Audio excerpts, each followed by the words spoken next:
ആകാശവാണി. നമസ്കാരം. വാർത്തകൾ വായിക്കുന്നത് കരോൾ ത്രേസ്യാമ അബ്രഹാം.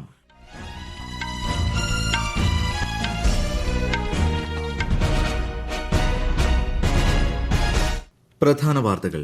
രാഷ്ട്രപതി ദ്രൌപദി മുർമു മൌറീഷ്യസ് പ്രധാനമന്ത്രിയുമായി കൂടിക്കാഴ്ച നടത്തും. പ്രതിനിധിതല ചർച്ചയിൽ രാഷ്ട്രപതി പങ്കെടുക്കും. India's techade chips for Viksit Bharat പരിപാടിയിൽ പ്രധാനമന്ത്രി നരേന്ദ്രമോദി ഇന്ന് യുവജനങ്ങളെ അഭിസംബോധന ചെയ്യും. 1.25 ലക്ഷം കോടി രൂപയുടെ 3 അർദ്ധചാലക പദ്ധതികൾക്ക് തുടക്കം കുറിക്കും. രാജ്യത്തെ പാർശ്വവത്കരിക്കപ്പെട്ട വിഭാഗങ്ങളിലെ 1 ലക്ഷം സംരംഭകർക്കുള്ള വായ്പാ വിതരണം ഇന്ന്. സംരംഭകരെ പ്രധാനമന്ത്രി അഭിസംബോധന ചെയ്യും. ഇലക്ട്രൽ ബോണ്ടുകളുടെ വിശദാംശങ്ങൾ SBI കേന്ദ്ര തെരഞ്ഞെടുപ്പ് കമ്മീഷന് സമർപ്പിച്ചു. നടപടി സുപ്രീംകോടതി നിർദ്ദേശങ്ങൾ പാലിച്ച്. കേരള സർക്കാർ വിതരണം ചെയ്യുന്ന ശബരി കെ റൈസിന്റെ വിൽപ്പന ഇന്നു മുതൽ മുഖ്യമന്ത്രി പിണറായി വിജയൻ ഉദ്ഘാടനം ചെയ്യും. വനിതാ പ്രീമിയർ ലീഗ് ക്രിക്കറ്റിൽ നിലവിലെ ചാമ്പ്യന്മാരായ മുംബൈക്കെതിരെ റോയൽ ചലഞ്ചേഴ്സ് ബാംഗ്ലൂരിന് വിജയം. വാർത്തകൾ വിശദമായി. രാഷ്ട്രപതി ദ്രൌപദി മുർമുവിന്റെ മൌറീഷ്യസ് സന്ദർശനം പുരോഗമിക്കുന്നു. ഇന്ത്യ മൌറീഷ്യസ് പ്രതിനിധിതല ചർച്ച ഇന്ന് നടക്കും.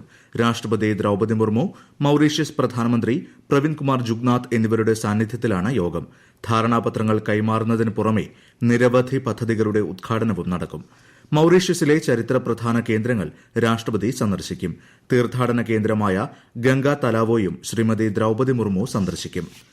രാജ്യവ്യാപകമായി പിന്നാക്ക വിഭാഗങ്ങൾക്ക് വായ്പാ പിന്തുണ എത്തിക്കുന്ന പരിപാടിയിൽ പ്രധാനമന്ത്രി നരേന്ദ്രമോദി ഇന്ന് വൈകിട്ട് വീഡിയോ കോൺഫറൻസിംഗിലൂടെ പങ്കെടുക്കും. രാജ്യത്തെ പിന്നാക്ക വിഭാഗങ്ങളിലെ 1 ലക്ഷം സംരംഭകർക്ക് വായ്പയും അനുവദിക്കും. പദ്ധതിയുടെ ഭാഗമായ പ്രധാനമന്ത്രി സാമാജിക് ഉത്ഥാൻ ഏവം റോസ്കർ ആധാരിത് ജൻകല്യാൺ എന്ന പോർട്ടലും പ്രധാനമന്ത്രി ഉദ്ഘാടനം ചെയ്യും. India's techade chips for Viksit Bharat പരിപാടിയിൽ പ്രധാനമന്ത്രി നരേന്ദ്രമോദി ഇന്ന് പങ്കെടുക്കും. വിദൂര ദൃശ്യ സംവിധാനത്തിലൂടെ നടക്കുന്ന പരിപാടിയിൽ അദ്ദേഹം രാജ്യത്തെ യുവാക്കളെയും അഭിസംബോധന ചെയ്യും. ഒരു റിപ്പോർട്ട്. 1.25 ലക്ഷം കോടി രൂപയുടെ 3 അർദ്ധചാലക പദ്ധതികൾക്ക് പ്രധാനമന്ത്രി നരേന്ദ്രമോദി ഇന്ന് തുടക്കം കുറിക്കും. ഗുജറാത്ത്, അസം സംസ്ഥാനങ്ങളിലാണ് അർദ്ധചാലക കേന്ദ്രങ്ങൾ സ്ഥാപിക്കുന്നത്. അർദ്ധചാലകങ്ങളുടെ രൂപകൽപ്പന, നിർമ്മാണം, സാങ്കേതികവിദ്യ വികസനം എന്നീ മേഖലകളിൽ ആഗോളതലത്തിലെ സുപ്രധാന കേന്ദ്രമായി രാജ്യത്തെ മാറ്റുകയാണ് ലക്ഷ്യം. ആയിരക്കണക്കിന് യുവാക്കൾക്ക് അർദ്ധചാലക മേഖലയിൽ ഈ കേന്ദ്രങ്ങൾ തൊഴിൽ ഉറപ്പാക്കും. ഇലക്ട്രോണിക്സ്, ടെലികോം പോലെയുള്ള അനുബന്ധ മേഖലകളിലും പദ്ധതികൾ തൊഴിൽ സാധ്യത ഉറപ്പാക്കും. അർദ്ധചാലക രംഗത്തെ മുൻനിര വ്യക്തിത്വങ്ങൾക്ക് പുറമെ ആയിരക്കണക്കിന് കോളേജ് വിദ്യാർത്ഥികളും പരിപാടിയിൽ പങ്കെടുക്കുന്നുണ്ട്. News desk, Akashvani. ഹരിയാന മുഖ്യമന്ത്രിയായി സത്യപ്രതിജ്ഞ ചെയ്ത നായിബ് സൈനിയെ പ്രധാനമന്ത്രി നരേന്ദ്രമോദി അഭിനന്ദിച്ചു. ഹരിയാനയിലെ ജനങ്ങളുടെ അഭിലാഷങ്ങൾ നിറവേറ്റുന്നതിനുള്ള ശ്രമങ്ങൾക്ക് പ്രധാനമന്ത്രി ആശംസകൾ നേർന്നു. ജമ്മു ആൻഡ് കാശ്മീർ നാഷണൽ ഫ്രണ്ടിനെ നിരോധിത സംഘടനയായി പ്രഖ്യാപിച്ച് കേന്ദ്ര സർക്കാർ. 5 വർഷത്തേക്കാണ് നിരോധനം. ഇന്ത്യയിൽ നിന്നും ജമ്മുകാശ്മീരിനെ വിഘടിപ്പിക്കാനുള്ള ശ്രമങ്ങൾ സംഘടന നടത്തിയിരുന്നതായി ആഭ്യന്തരമന്ത്രി അമിത്ഷാ സമൂഹമാധ്യമത്തിൽ കുറിച്ചു. തീവ്രവാദ പ്രവർത്തനങ്ങളെ പിന്തുണച്ച സംഘടന രാജ്യത്തിന്റെ പരമാധികാരത്തെയും സുരക്ഷയെയും വെല്ലുവിളിക്കുന്ന പ്രവർത്തനങ്ങൾ നടത്തിയതായും അദ്ദേഹം വ്യക്തമാക്കി. പൌരത്വ ഭേദഗതി നിയമം ആരുടെയും പൌരത്വം നിഷേധിക്കാനല്ലെന്ന് കേന്ദ്ര ആഭ്യന്തരമന്ത്രി അമിത്ഷാ പറഞ്ഞു. പാകിസ്ഥാൻ, അഫ്ഗാനിസ്ഥാൻ, ബംഗ്ലാദേശ് എന്നിവിടങ്ങളിൽ നിന്നുള്ള അഭയാർത്ഥികൾക്ക് ഭേദഗതി നിയമത്തിലൂടെ പൌരത്വം നൽകുമെന്നും ശ്രീ ഷാ പറഞ്ഞു. ഹൈദരാബാദിൽ തെരഞ്ഞെടുപ്പുമായി ബന്ധപ്പെട്ട പരിപാടിയിൽ സംസാരിക്കുകയായിരുന്നു അദ്ദേഹം. ഇലക്ട്രൽ ബോണ്ടുകളുടെ വിശദാംശങ്ങൾ SBI കേന്ദ്ര തെരഞ്ഞെടുപ്പ് കമ്മീഷന് സമർപ്പിച്ചു. സുപ്രീംകോടതി നിർദ്ദേശങ്ങൾ പാലിച്ചുകൊണ്ട് SBI ഇലക്ട്രൽ ബോണ്ടുകളുടെ ഡാറ്റാ ബാങ്ക് നൽകിയിട്ടുണ്ടെന്ന് കമ്മീഷൻ അറിയിച്ചു. ബോണ്ടുകളുടെ വിശദാംശങ്ങൾ വെളിപ്പെടുത്താൻ ജൂൺ 30 വരെ സമയം നൽകണമെന്ന SBIയുടെ അപേക്ഷ സുപ്രീംകോടതി തള്ളിയിരുന്നു. ഇന്നലത്തെ പ്രവൃത്തി സമയം അവസാനിക്കുമ്പോഴേക്കും വിശദാംശങ്ങൾ വെളിപ്പെടുത്തണമെന്നും SBIയോട് നിർദ്ദേശിച്ചു. വിശദാംശങ്ങൾ ഈ മാസം 15 വൈകുന്നേരം 5 മണിക്കകം വെബ്സൈറ്റിൽ പ്രസിദ്ധീകരിക്കാൻ തെരഞ്ഞെടുപ്പ് കമ്മീഷനോടും ആവശ്യപ്പെട്ടു. ഫെബ്രുവരി 15 സുപ്രീംകോടതി ഇലക്ട്രൽ ബോണ്ട് പദ്ധതി റദ്ദാക്കിയിരുന്നു. ഭാരതീയ ബീച്ച് സഹകാരി സമിതി limited, national cooperative Organics limited, national cooperative export limited എന്നീ 3 സഹകരണ സൊസൈറ്റികൾക്കായുള്ള പുതിയ ഓഫീസ് ന്യൂഡൽഹിയിൽ കേന്ദ്രമന്ത്രി അമിത്ഷാ ഇന്ന് ഉദ്ഘാടനം ചെയ്യും. സഹകരണ മേഖലയിൽ നിന്നുള്ള കയറ്റുമതി, വിത്ത് ഗവേഷണം, ജൈവ കയറ്റുമതി എന്നീ മേഖലകളിലാണ് 3 സൊസൈറ്റികൾ പ്രവർത്തിക്കുന്നത്. കർഷകരിൽ നിന്ന് ഉത്പന്നങ്ങളും വിത്തുകളും പ്രാഥമിക സംഘങ്ങൾ വഴി വാങ്ങുകയും ചെയ്യും. ഈ വാർത്തകൾ ആകാശവാണിയിൽ നിന്ന്. ആകാശവാണി വാർത്തകളും വാർത്താധിഷ്ഠിത പരിപാടികളും all India radio news Thiruvananthapuram എന്ന യൂട്യൂബ് ചാനലിൽ ലഭ്യമാണ്. കൂടുതൽ വാർത്തകൾക്കായി @AllIndiaRadioNews തിരുവനന്തപുരം എന്ന ഫേസ്ബുക്ക് പേജും @ARnews_TVM എന്ന എക്സ് ഹാൻഡിലും സന്ദർശിക്കാം. പൊതുവിപണിയിൽ വില പിടിച്ചു നിർത്തുന്നത് ലക്ഷ്യമിട്ട് കേരള സർക്കാർ വിതരണം ചെയ്യുന്ന ശബരി കെ റൈസിന്റെ വിൽപ്പന ഇന്നു മുതൽ തുടങ്ങും. മുഖ്യമന്ത്രി പിണറായി വിജയൻ ഉദ്ഘാടനം നിർവഹിക്കും. സപ്ലൈകോ മുഖേന ജയ അരിക്ക് കിലോയ്ക്ക് 29 രൂപയ്ക്കും കുറുവ അരിയും മട്ട അരിയും 30 രൂപയ്ക്കുമാണ് നൽകുക. ന്യൂസിലൻഡ് ഉപപ്രധാനമന്ത്രിയും വിദേശകാര്യമന്ത്രിയുമായ വിൻസ്റ്റൺ പീറ്റേഴ്സുമായി വിദേശകാര്യമന്ത്രി ഡോക്ടർ എസ് ജയശങ്കർ ന്യൂഡൽഹിയിൽ കൂടിക്കാഴ്ച നടത്തി. രാഷ്ട്രീയ, വാണിജ്യ, സാമ്പത്തിക, സുരക്ഷ, വിദ്യാഭ്യാസ മേഖലകളിലെ നിലവിലെ സഹകരണം മെച്ചപ്പെടുത്താൻ ഇരു രാജ്യങ്ങളും തീരുമാനിച്ചതായി അദ്ദേഹം സമൂഹമാധ്യമത്തിൽ കുറിച്ചു. അന്താരാഷ്ട്ര സൌരോർജ്ജ സഖ്യത്തിൽ പങ്കാളികളാകാനുള്ള ന്യൂസിലൻഡിന്റെ തീരുമാനത്തെ ശ്രീ ജയശങ്കർ സ്വാഗതം ചെയ്തു. കോമൺവെൽത്ത്, UN രക്ഷാസമിതി സഹകരണം, ഇന്തോ പസഫിക് അടക്കമുള്ള ആഗോള വിഷയങ്ങൾ എന്നിവയിലും ചർച്ച നടന്നു. സ്വരാജ് പരിപാടിയുടെ ആദ്യ സീസൺ കേന്ദ്ര വാർത്താവിതരണ പ്രക്ഷേപണ മന്ത്രി അനുരാഗ് സിംഗ് ഠാക്കൂർ ഉദ്ഘാടനം ചെയ്തു.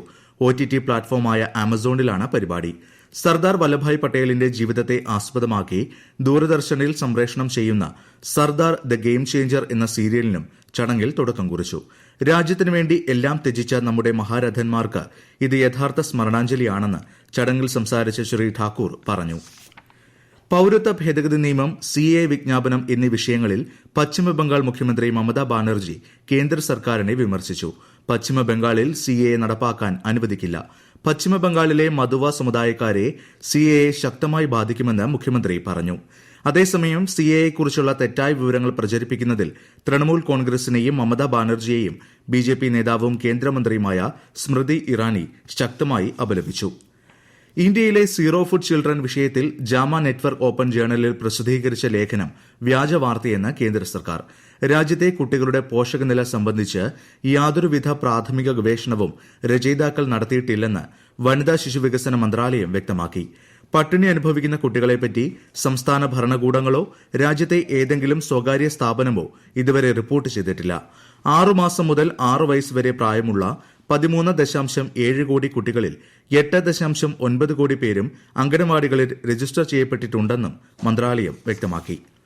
വനിതാ പ്രീമിയർ ലീഗ് ക്രിക്കറ്റിൽ നിലവിലെ ചാമ്പ്യന്മാരായ മുംബൈക്കെതിരെ റോയൽ ചലഞ്ചേഴ്സ് ബാംഗ്ലൂരിന് 7 വിക്കറ്റിന്റെ ഉജ്ജ്വല വിജയം. ഇതോടെ ബാംഗ്ലൂർ പോയിന്റ് പട്ടികയിൽ മൂന്നാമതെത്തി. വിശദാംശങ്ങളിലേക്ക്. നേരത്തെ ടോസ് നഷ്ടപ്പെട്ട് ബാറ്റിംഗിനിറങ്ങിയ മുംബൈ 19 ഓവറിൽ 113 റൺസിന് എല്ലാവരും പുറത്താവുകയായിരുന്നു. VPL-ൽ ആദ്യമായി ഒരു മത്സരത്തിൽ നിന്നും 6 വിക്കറ്റുകൾ നേടിയ ഓസ്ട്രേലിയൻ താരം എല്ലിസ് പെറിയുടെ ഉജ്ജ്വല ബൌളിംഗ് ആണ് മുംബൈക്ക് വിനയായത്. മറുപടി ബാറ്റിംഗിനിറങ്ങിയ ബാംഗ്ലൂർ 15 ഓവറിൽ ലക്ഷ്യം കണ്ടു. 6 വിക്കറ്റുകൾക്ക് പുറമെ 40 റൺസും നേടി ഓൾറൌണ്ട് മികവ് കാഴ്ചവെച്ച എല്ലിസ് പെറിയാണ് കളിയിലെ താരം. ഇന്ന് നടക്കുന്ന മത്സരത്തിൽ ഡൽഹി ക്യാപിറ്റൽസ് ഗുജറാത്ത് ജയന്റ്സിനെ നേരിടും. അരുൺ ജെയ്റ്റ്ലി സ്റ്റേഡിയത്തിൽ രാത്രി 7:30 മത്സരം. News desk, Akashvani. കേരള ഹൈക്കോടതിയിൽ പുതിയ ജഡ്ജിമാരായി നിയമിതരാകാൻ 6 അഭിഭാഷകരെ സുപ്രീംകോടതി ചീഫ് ജസ്റ്റിസ് DY ചന്ദ്രചൂഡ് അധ്യക്ഷനായ സുപ്രീംകോടതി കൊളീജിയം ശുപാർശ ചെയ്തു.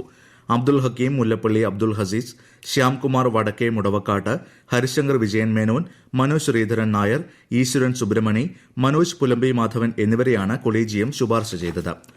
വയനാട് മീനങ്ങാടി, മൈലമ്പാടി പ്രദേശങ്ങളിൽ ഭീതി പടർത്തിയ കടുവ കുടുങ്ങി. വനംവകുപ്പ് വെച്ച കൂട്ടിൽ ഇന്നലെ രാത്രി 9 മണിയോടെയാണ് കടുവ കുടുങ്ങിയത്.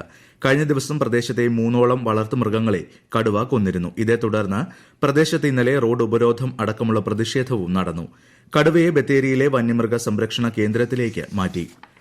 കൊച്ചി വാട്ടർ മെട്രോയുടെ മുളവുകാട് നോർത്ത്, സൌത്ത്, ചിറ്റൂർ, ഏലൂർ, ചേരാനെല്ലൂർ ടെർമിനലുകൾ നാളെ വൈകിട്ട് മുഖ്യമന്ത്രി പിണറായി വിജയൻ നാടിന് സമർപ്പിക്കും. ഓൺലൈനായാണ് ഉദ്ഘാടന ചടങ്ങുകളെന്ന് മന്ത്രി P. രാജീവ് കൊച്ചിയിൽ പറഞ്ഞു. പ്രധാന വാർത്തകൾ വീണ്ടും. രാഷ്ട്രപതി ദ്രൌപദി മുർമു മൌറീഷ്യസ് പ്രധാനമന്ത്രിയുമായി കൂടിക്കാഴ്ച നടത്തും. പ്രതിനിധിതല ചർച്ചയിൽ രാഷ്ട്രപതി പങ്കെടുക്കും. India's techade chips for Viksit Bharat പരിപാടിയിൽ പ്രധാനമന്ത്രി നരേന്ദ്രമോദി ഇന്ന് യുവജനങ്ങളെ അഭിസംബോധന ചെയ്യും. 1.25 ലക്ഷം കോടി രൂപയുടെ 3 അർദ്ധചാലക പദ്ധതികൾക്ക് തുടക്കം കുറിക്കും. രാജ്യത്തെ പാർശ്വവത്കരിക്കപ്പെട്ട വിഭാഗങ്ങളിലെ 1 ലക്ഷം സംരംഭകർക്കുള്ള വായ്പാ വിതരണം ഇന്ന്. സംരംഭകരെ പ്രധാനമന്ത്രി അഭിസംബോധന ചെയ്യും. ഇലക്ട്രൽ ബോണ്ടുകളുടെ വിശദാംശങ്ങൾ SBI കേന്ദ്ര തെരഞ്ഞെടുപ്പ് കമ്മീഷന് സമർപ്പിച്ചു. നടപടി സുപ്രീംകോടതി നിർദ്ദേശങ്ങൾ പാലിച്ച്. കേരള സർക്കാർ വിതരണം ചെയ്യുന്ന ശബരി കെ റൈസിന്റെ വിൽപ്പന ഇന്നു മുതൽ. മുഖ്യമന്ത്രി പിണറായി വിജയൻ ഉദ്ഘാടനം ചെയ്യും. വനിതാ പ്രീമിയർ ലീഗ് ക്രിക്കറ്റിൽ നിലവിലെ ചാമ്പ്യന്മാരായ മുംബൈക്കെതിരെ റോയൽ ചലഞ്ചേഴ്സ് ബാംഗ്ലൂരിന് വിജയം. വാർത്തകൾ കഴിഞ്ഞു. അടുത്ത വാർത്താ പ്രക്ഷേപണം 12:30.